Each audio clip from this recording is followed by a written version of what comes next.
Today on the Matt Walsh Show, years ago, I wrote that the United States of America no longer exists. And sadly, I think recent events have only proven my point. We are not united in this country, and that is not going to change anytime soon.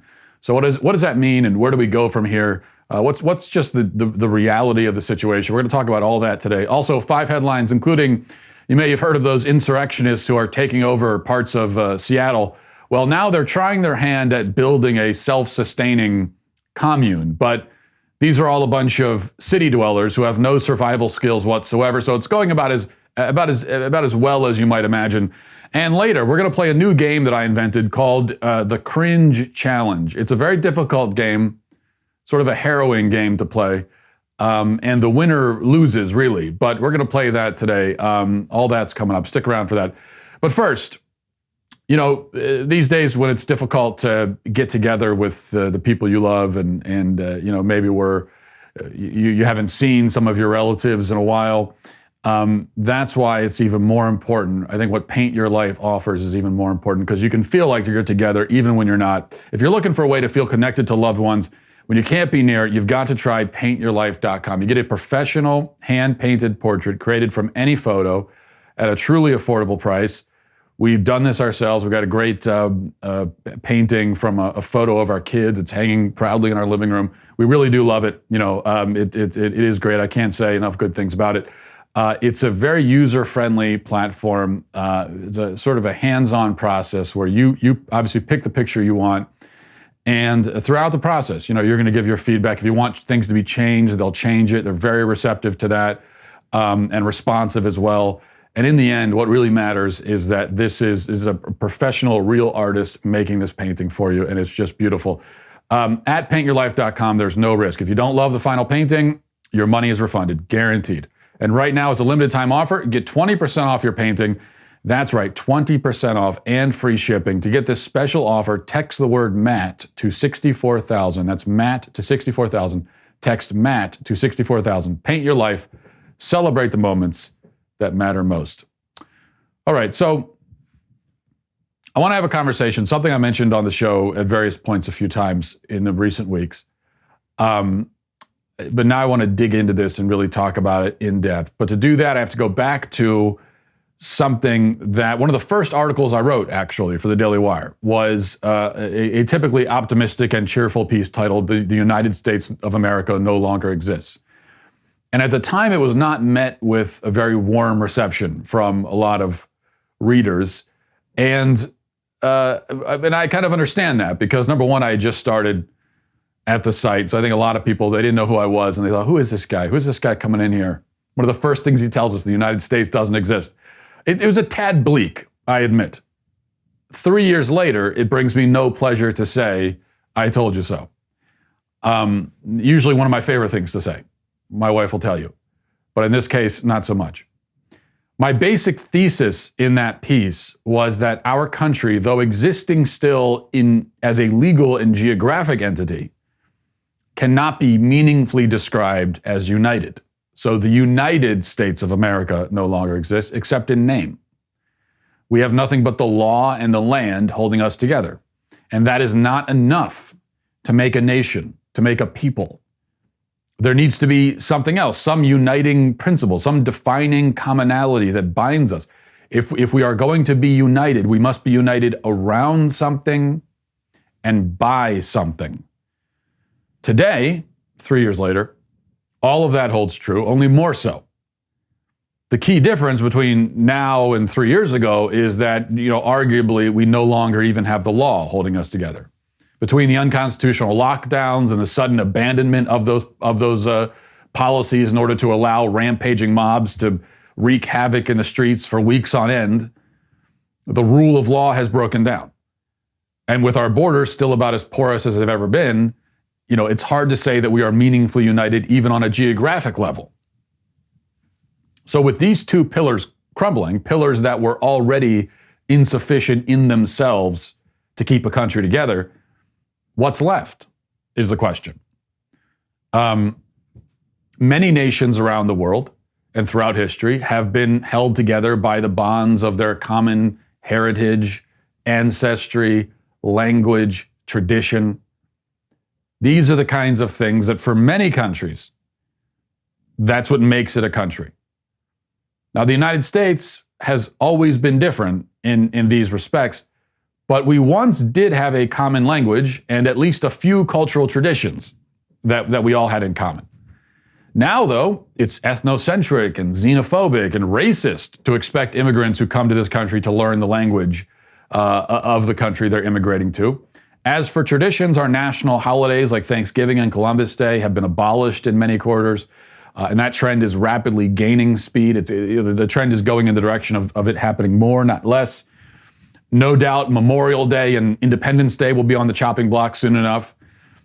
These holidays are being torn down along with the statues of our historical icons and politicized like the sporting events that once gave us respite from the political back and forth, and now even those are platforms for the culture war, are political events almost. These losses are not insignificant. To lose holidays, to lose the statues, that is not an insignificant thing. Healthy, vibrant countries have always had their traditions, have always had their holidays, have always had their heroes. We're going to try to be the first country in history without any of that. I don't think the experiment will prove successful. But the thing that has always made America unique, of course, is that it's a nation founded on ideas, on a creed. So you could say that, hey, we can survive, tear down the statues, get rid of the holidays. That's not what makes America America. And I agree, that's not what makes America America. If nothing else, we were once joined by our shared belief in the ideas and the creed that lays at the foundation of our country. We have never succeeded in actually applying all of those lofty principles to everybody equally. That all men are created equal, endowed by the Creator with inherent dignity and value. We have never succeeded in actually applying that to everybody. Never. And we don't now. Now we exclude the 1 million babies who are killed every year. So there have always been some really glaring and terrible exceptions that we have made to that, but we shared these ideas on an aspirational level at least. Now we no longer even aspire to be that sort of country. Many Americans fundamentally reject the inherent dignity of human beings. It's not just that they believe in the inherent dignity and they profess it, but they don't apply that principle to babies. That would be bad enough. No, it's that for a lot of people, they just don't believe that that's the case. They don't think people have inherent dignity and worth. So we are no longer at least aspiring to be the sort of country that protects and values all people equally. And our ideas of what it means to be equal are so elementally opposed as to render the term meaningless. Are we joined then by our shared desire to be free? Is that something that we can say, at least, and maybe we don't have anything else, but we're America, we love freedom. We've got that going at least for us. No. In the minds of many people, the ultimate vision of freedom is a socialist utopia where the free market is abolished, the government provides all the basic needs, everything is basically controlled and planned by the government. Now, to me and to many others, this is a vision of slavery. This is not a vision of freedom. So it may be true that all Americans talk about freedom, that we all say we want freedom, but the only commonality between the competing views of freedom is the word itself, nothing else. Can we be bound by our passion for human rights? Again, no. The situation with rights is much like that with freedom. Those on the left, not just on the leftist fringes, but in the mainstream, would say that mothers have a right to kill their offspring. Some Americans have a right to the money and property of other Americans. Biological males have a right to enter a woman's locker room or be on her sports team. Gay couples have a right to the goods and services of Christian business owners, and so on. They see a human right as something always in competition with other rights claims. So for them, rights are a competition, a struggle. One right must always supersede another right. So we've got this concept of superseding rights. The woman's right to autonomy trounces violently a child's right to life. A college student's right to be free of debt overpowers a wealthy man's right to the fruit of his own labor, and so on. Now, I would say that what they're really describing is one group's struggle for power and dominance over another. This has nothing to do with rights. Rights are inherent to our human nature. By definition, human rights, real human rights, cannot be in competition with one another. If you find yourself weighing these claims to superseding rights and trying to figure out whose right comes before, whose right comes before the other, if you find yourself doing that, it means that your whole concept of rights, human rights, is flawed. That's the way that I would see it. And since we have fundamentally opposing definitions of the term human rights, we cannot be united around it. If we cannot be united around tradition, around language, around heritage, and we also cannot be united around a shared belief in freedom and human rights, then what's left? We would appear already to be two different countries, or perhaps several different countries. And even that is generous, because really, when I talk to somebody and he tells me that he believes babies aren't people, that it's okay for a mother to kill her child, which he calls a fetus, biological sex doesn't exist, men can get pregnant, police departments should be abolished, America is racist to its core, I'm a white supremacist if I disagree with any of these points. When I'm told this, I find myself questioning whether we're even from the same planet, let alone from the same universe, let alone the same country. This is how absolutely opposed we are on all levels, with almost no common ground, no shared frame of reference. And that's why, if you're wondering why our arguments and debates are so unproductive, they never go anywhere, it's because we have no way to argue these points. We have no way to communicate. In order to communicate and debate someone, you have to have some frame of reference that you share between you two. Yeah, there has to be something there. I mean, there has to be some common value you both have, and that's going to be your starting point. You're going to build from that when you're having your debate. But if you don't even have that, there's just nothing that can happen here. It's not going to go anywhere. And that's where we are in our country, where we've got people, there's just nothing there at all that they share. And it is not an exaggeration to say that in this way, we are far more divided now than we were during the Civil War. I mean, you read about the Civil War, and obviously we can't romanticize or idealize the Civil War. 600,000 people died. It was a brutal, violent, horrible, horrific, nightmarish time. So there's no doubt about that. But even then, fundamentally, the two sides were not nearly as opposed, sort of philosophically as we are now. Because they at least had, they had some common ideas, like common ideas like dignity and manliness and honor. They had that between them at least. They even both valued freedom. It's just that they had very different ideas of what freedom meant. But they did, and which is the case now, you could say. But they did believe that, you had human rights endowed by the Creator, inherent human dignity. They believed in that. They didn't apply it equally. They didn't apply it all the way. There are obviously some huge blind spots there, just like we have now. But on an aspirational level, they had that. There was something there. There was a morsel of something, which is why, the Civil War ended. Reconstruction was a terrible time as well in many ways, but the country did survive somehow. 600,000 people die.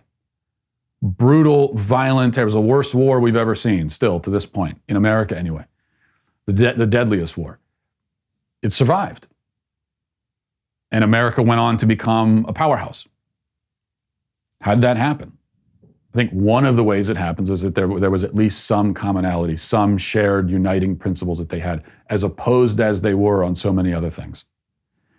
We don't have that now. What does that mean? Well, I guess this is the part where I'm supposed to have a solution. I'm supposed to give you the 1, 2, 3 step plan of how we can solve all these problems and come together. I don't have it. That's sort of my point. I just think that we need to begin by confronting and acknowledging the situation we are actually in as a country. And we need to be realistic.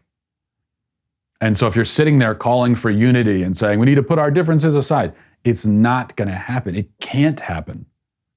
In order for that to happen, millions of Americans on one side or the other are going to have to radically change how they see reality. And that's not going to happen overnight or at all, potentially. So we just need to start thinking about what we can actually do in light of all of this. The only problem people talk about breaking apart as a country and, forming 2 different countries. I think there's a lot to be said for that, actually. Listen, no country lasts forever. No country does. They all come to an end. We have to confront that reality too. The only problem is, though, that our division is not as geographically defined as it was during, say, the Civil War. So I don't know how that would work, but I think we need to start thinking along the lines of what can we do in light of the fact that there are these unbridgeable gaps separating one group of Americans from others. All right, we're going to move on to headlines in just a second, but before we do, a word from Legacy Box. If you're looking for a way to get all your old family home movies, pictures, and stuff like that, you want to get it all in one place. You don't want to lose them. You don't want them to get ruined. Then Legacy Box is the way to do it. It's a super simple mail-in service to have all your home movies and pictures digitally preserved on a thumb drive, DVD, or the cloud. Don't let those priceless family memories disappear, because that's what happens if you don't take action. Instead, here's an idea. Whatever your favorite memories are, and let's say we got Father's Day coming up, whatever your favorite memories are with Dad, learning to ride a bike, camping, fishing, whatever it is, how about taking all of those memories and putting it on Legacy Box and giving it to Dad for Father's Day? I'm telling you, he'll love that. Legacy Box is a way for you to easily and affordably digitally preserve your past.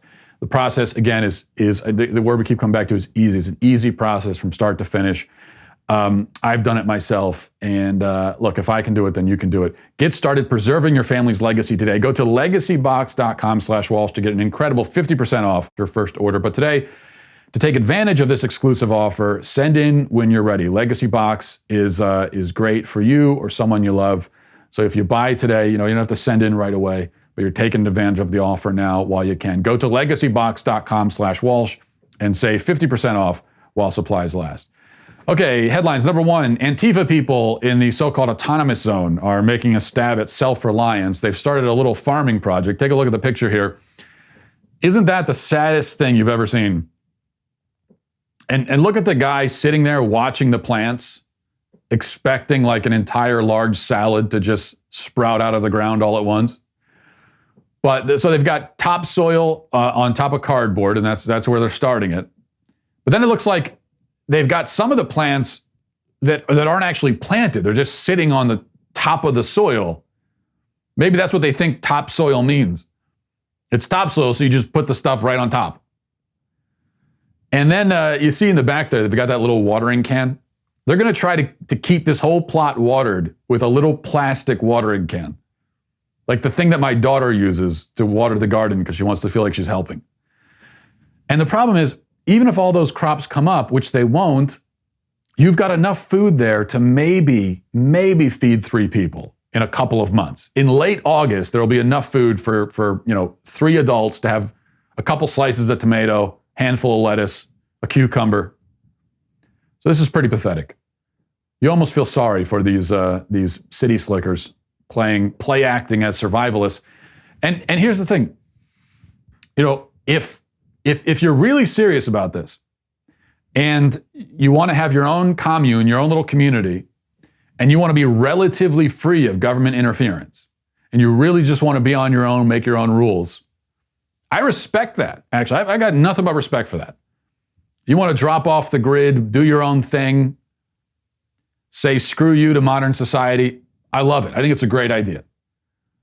You can't do it in the middle of Seattle.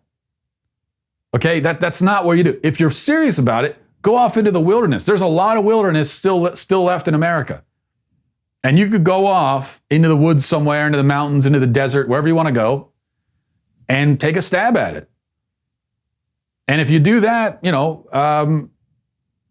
for the most part, the government will leave you alone, with some rather notable and awful exceptions, if you were serious about it. But they're not serious about it. This, again, is just play acting. This is like a theater performance on their part. They're not serious about actually trying to create their own state or community. And of course, if they did try to go into the woods and survive, they'd all be dead in 3 days. So maybe they shouldn't actually do that. But that's anyone can. You can go give it a shot. All right, number 2, big news from NBC. Eric Wemple of the Washington Post reports, effective immediately, NBC News and MSNBC will capitalize the B in black when referring to people or the community across all the network's platforms. So black people, capital B. Why? I have no idea. Well, we know why, because we've learned that proper grammar is violence. And so, that's not proper grammar, but this is a struggle against many things, including grammar. Number 3, crazy story out of Baltimore, reported by Fox 45. According to a woman named Courtney Lancaster in Baltimore County, her son was having his virtual class recently. He attends public school, elementary school, and he was doing his virtual class like so many kids are across the country during COVID. And someone notices on the wall behind him in his home a BB gun, which is hanging there on the wall. The principal notifies the school resource officer. He calls the cops, and then the cops show up at the woman's house and search her house because of a BB gun. And the principal, apparently, according to the mother, said that having a BB gun in your own home during a virtual class is tantamount to bringing it to school. Because now they own your house. Right? You send your kid to public school, they own your kid in their minds. If you do virtual school, they still own your kid, and now they own your house too because they can see it. Get your kids out of the public school system, people. Get them out. Number 4, the Dallas Police Department put out a video yesterday kneeling in submission to the Black Lives Matter organization. Here's a little bit of that video.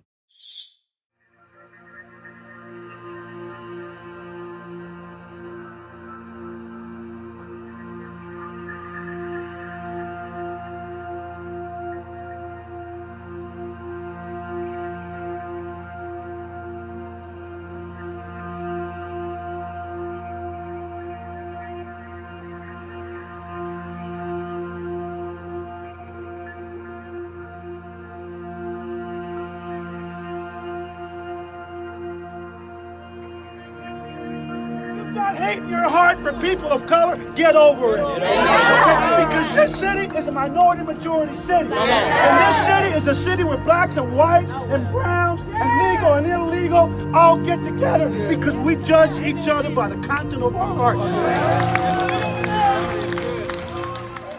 Pretty bold stuff there from that officer, right? Hey, if you're racist, get over it. I disagree. I disagree with racism. You hear me? I'm not afraid to say it. Racism is bad. Yay! And then the crowd cheers. No, how about this? Don't kneel. Don't kneel. Get up, get off of your knees, and do your damn jobs.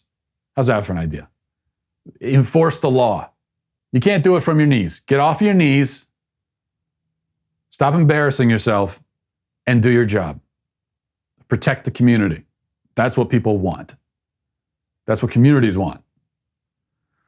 At least the people in the community who you should be listening to want the law to be enforced. Number 5, finally, here's Donald Trump talking about the takeover in Seattle by the anarchists. If there were more toughness, you wouldn't have the kind of devastation that you had in Minneapolis and in Seattle. I mean, let's see what's going on in Seattle. But I will tell you, if they don't straighten that situation out, we're going to straighten it out. And what do you mean by that? Like, what? I don't know if you caught it, but Governor Cuomo was so upset with Mayor de Blasio of New York, he said, I'm going to displace him. I don't really know how that would work. But, I mean, is that what you mean in Seattle? What I mean is very simple. We're not going to let Seattle be occupied by anarchists. Okay. And I'm not calling them protesters. I'm not but I got to see a performance that I've never seen before. I mean, you think he was a weak person in Minneapolis? The woman, I don't know, has she ever done this before? How can you? In Seattle.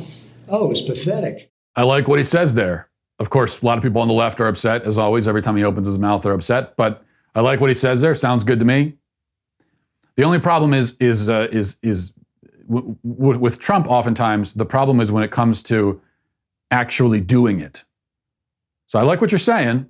Great stuff. Tweeting it, that's good stuff too. Trump's been tweeting a lot. He's doing a lot of tweeting during all this. He keeps tweeting law and order in all caps. He's tweeted that, like 10 times. I agree. Law and order is good. At a certain point, though, you have to go beyond tweeting and just saying it and actually do something. That's part of governing. So he's got the tweet down. He's got all that down. But it makes it so much worse. And I know there's no point in complaining about it now. I mean, Trump is Trump. It's not ever going to change. He's 74 years old. He's not going to change. And the Twitter thing, it's not ever going to change. Never will. He'll go down. I mean, he'll if he's going down, he's going to go down tweeting. Even if tweeting takes him down, he doesn't care. He's going to cling to that. All right, I get that. All right, but even so, the reality is that when you've got riots and the breakdown of law and order, and the president isn't really doing anything except just tweeting the phrase law and order, it looks impotent and pitiful and weak. And that is not the image that Trump should be projecting. So what I would like is for him to actually do something about it, actually follow through on some of these threats for a change. If you're not, though, then probably stop tweeting law and order, because it only highlights the fact that there isn't law and order right now and you're not doing anything about it. Okay, let's go to our daily cancellation. Before we do, I want to tell you about our very good friends over at rockauto.com. This is a no-brainer. If you can get the auto parts from the website rather than going into an auto parts store, then you're going to want to do that. It's a literal no-brainer. I mean, someone without a brain like myself knows this. rockauto.com is so much easier than walking into a store, and especially when they're just going to order the part online anyway. rockauto.com always offers the lowest prices possible. They're not going to change the price. They're not going to try to get as much as they can out of you. Like happens in so many industries. RockAuto.com is a family business. They've been doing this for a long time, for 20 years, but they're also online. You go to RockAuto.com to shop for auto and body parts from hundreds of manufacturers. Whatever you're looking for, I guarantee you they're going to have it. Best of all, prices at RockAuto.com are always reliably low, and the selection is always reliably expansive. The RockAuto.com catalog is unique, easy to navigate. Quickly see the parts you're looking for and then make your decision, make your purchase. Go to rockauto.com right now. See all the parts available for your car or truck. Write Walsh in their How Did You Hear About Us box so that they know that we sent you. Okay, for our daily cancellation, this is a little bit different. I'm going to be canceling all of the celebrities in the white guilt celeb PSA that I'm going to play for you in just a second. But I'm not going to spend time explaining why they're canceled and why it's dumb and all of that. That should be pretty obvious. And the incredible thing is that with these celebrity videos are roundly mocked by almost everyone on all sides every time. They are always a huge fail. And yet the celebs keep doing it. They keep doing it. They must know at this point that it's just going to be made fun of by everybody.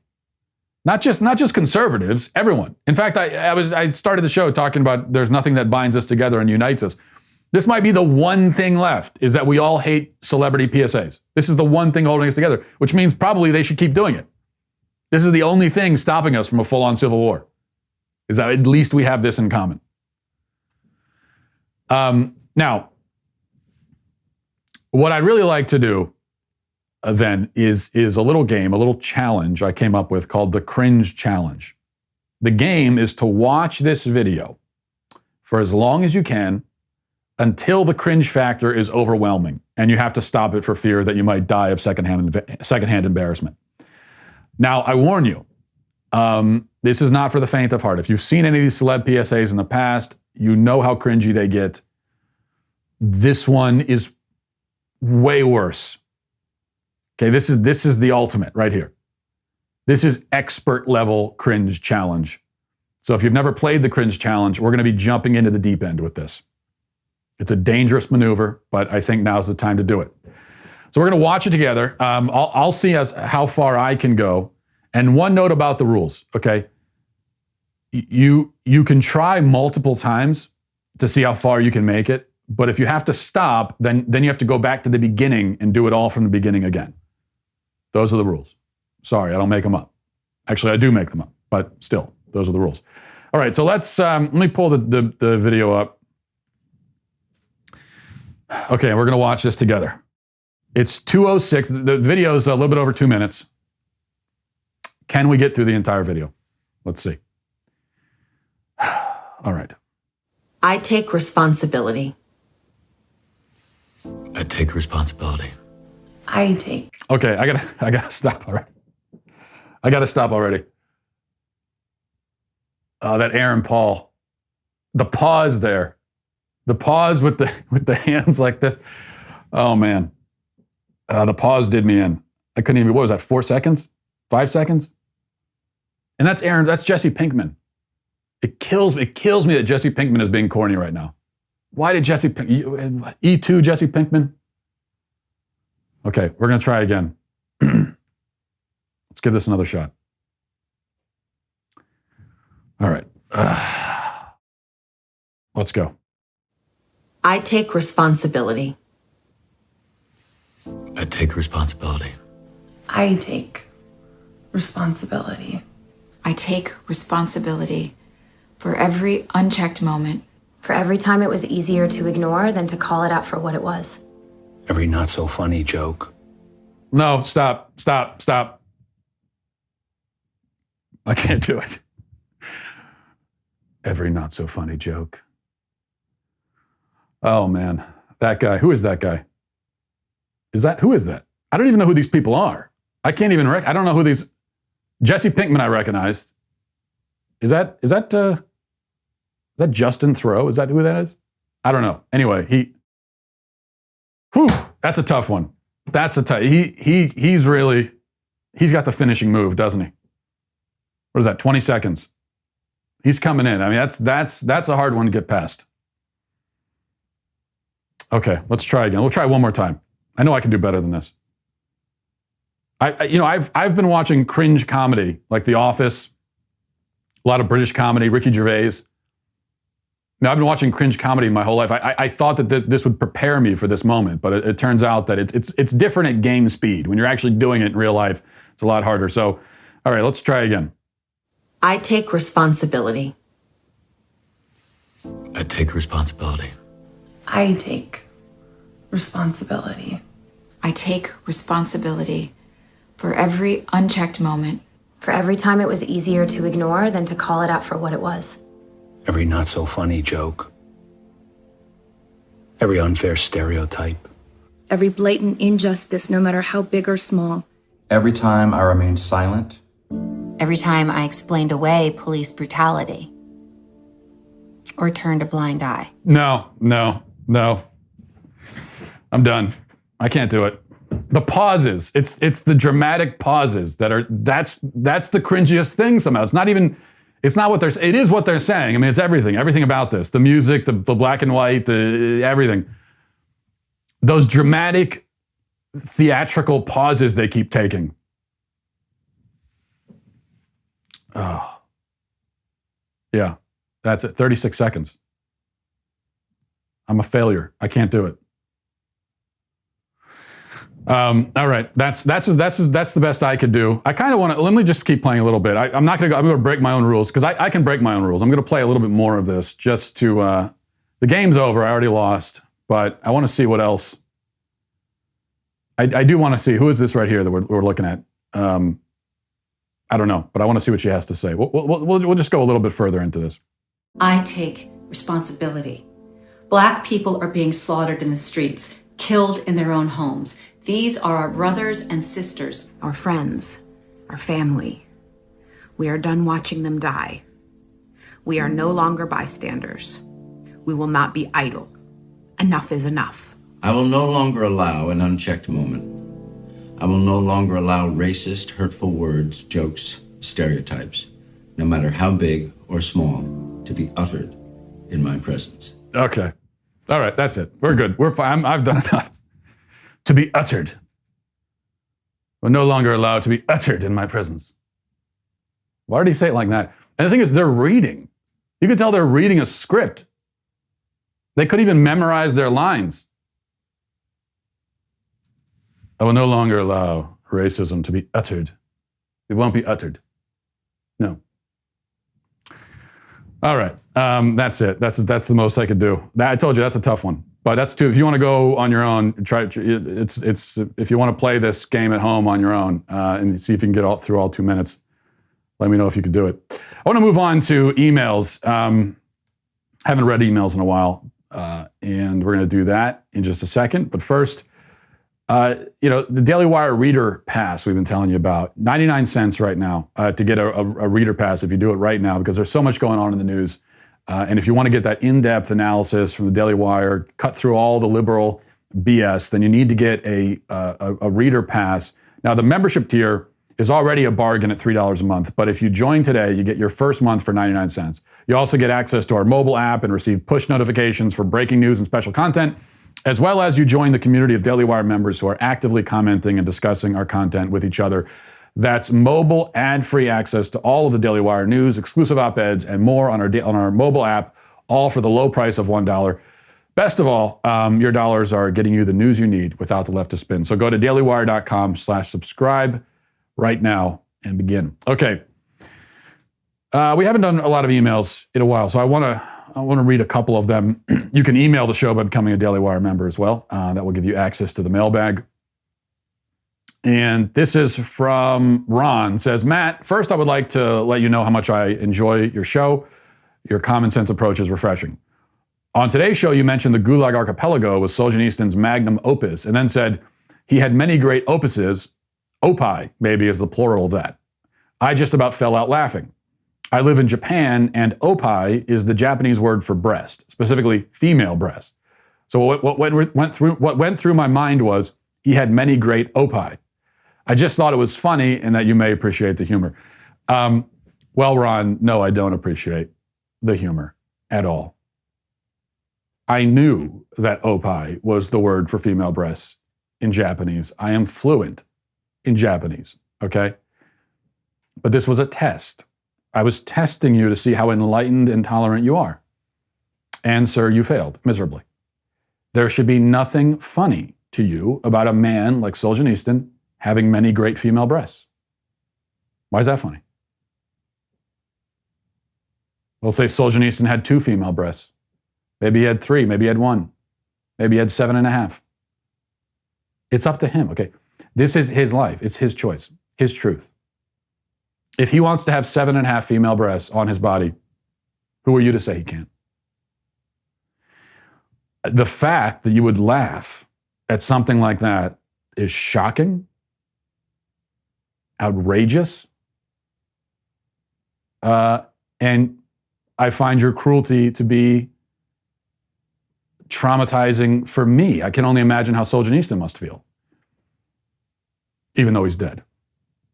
Just makes it even worse. Insult to injury. So we still have far to come as a society, is my point. So we'll move on to the next email. It says, from Amanda, says, hi, Matt, I enjoy your show. That said, I think you're off on your take on the statue issue. You glossed over it during your segment, but the fact remains that Columbus enslaved women and children. He was a murderer and a slave owner and traitor. I don't see why, traitor as in T-R-A-D-E-R, is what you said. I don't see why a man like that needs to have a statue. And the Confederates, do you really think it makes sense to have statues of traitors on American soil? Traitor as in T-R-A-I-T-O-R. Okay, this is going to look confusing. Do you think it makes sense to have statues of traitors on American soil? Traitors and traitors is what we got, I guess. Amanda, I think I already addressed many of your points. Over the last few days, I've addressed a lot of this. In the case of Columbus, yes, I think he deserves the statue, being one of the most significant men in history, one of the greatest men in the history of the world. A little detail like that, like being one of the great men in history, I think that is deserving of a statue or two. Did he engage in slavery and other atrocities? Yes, he did. Was that bad? Yes, it was. Can we assess his moral culpability for those actions through our 21st century lens and hold him to a modern standard on those issues? No, we certainly cannot. We cannot do that. You have to understand, Amanda, 500 years ago is a long time. It's a very, very long time. I know that might seem obvious, but apparently for a lot of people like you, it's not so obvious. It's half a millennium ago. The world back then was nothing like what it is now. It may as well have been an alien planet in outer space somewhere in terms of how different it was from our experience in modern times. It was a brutal, violent age across the world. Concepts like the absolute equality of the races didn't exist. Nobody believed in that.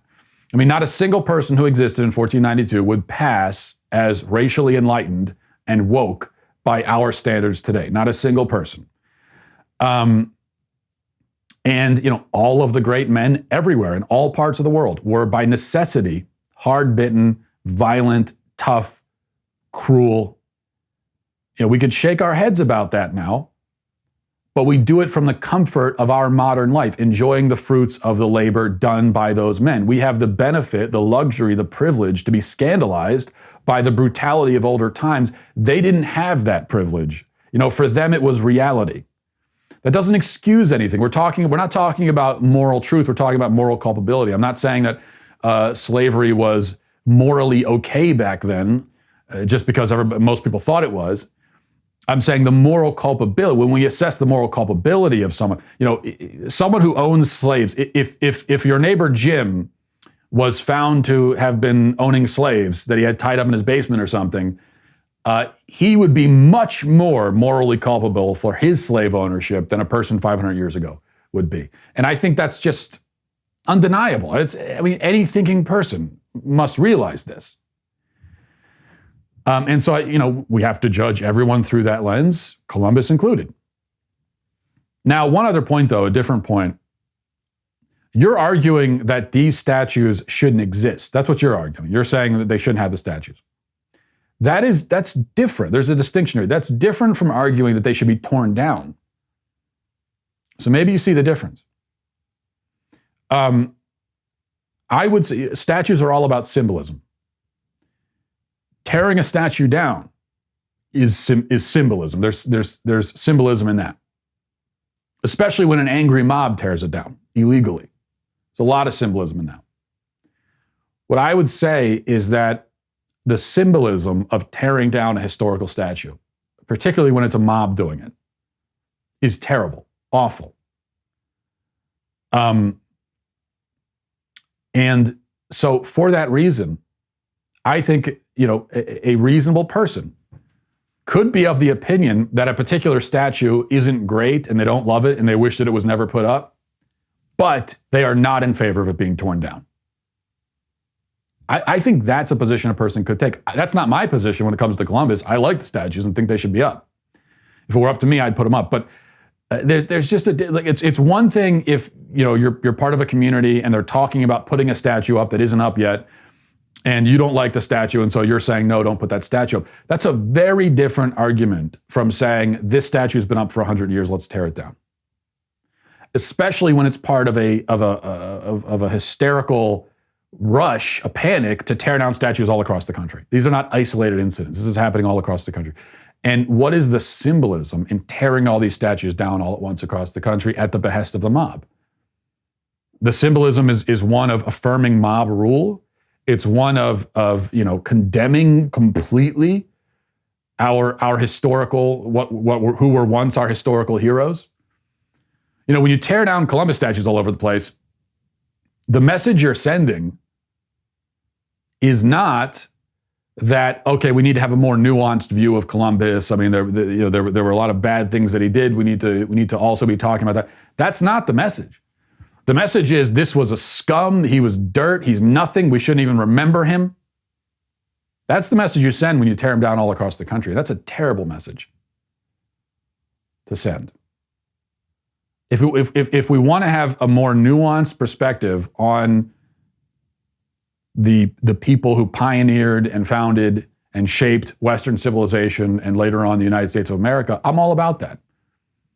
Thomas Jefferson, George Washington, you want to talk about the slavery issue in relation to them? They were slave owners.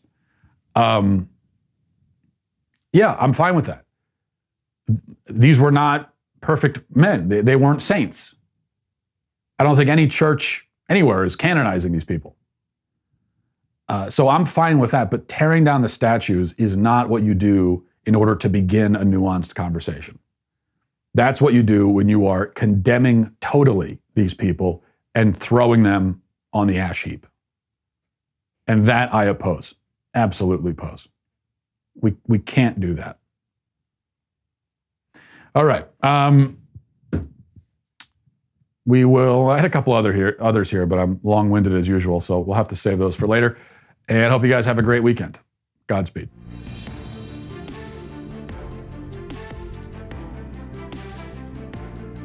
The Matt Walsh Show is produced by Sean Hampton, executive producer Jeremy Boring. Our supervising producers are Mathis Glover and Robert Sterling. Our technical producer is Austin Stevens, edited by Danny D'Amico, and our audio is mixed by Robin Fenderson. The Matt Walsh Show is a Daily Wire production, copyright Daily Wire 2020. If you prefer facts over feelings, aren't offended by the brutal truth, and you can still laugh at the insanity filling our national news cycle, well, tune in to The Ben Shapiro Show. We'll get a whole lot of that and much more. See you there.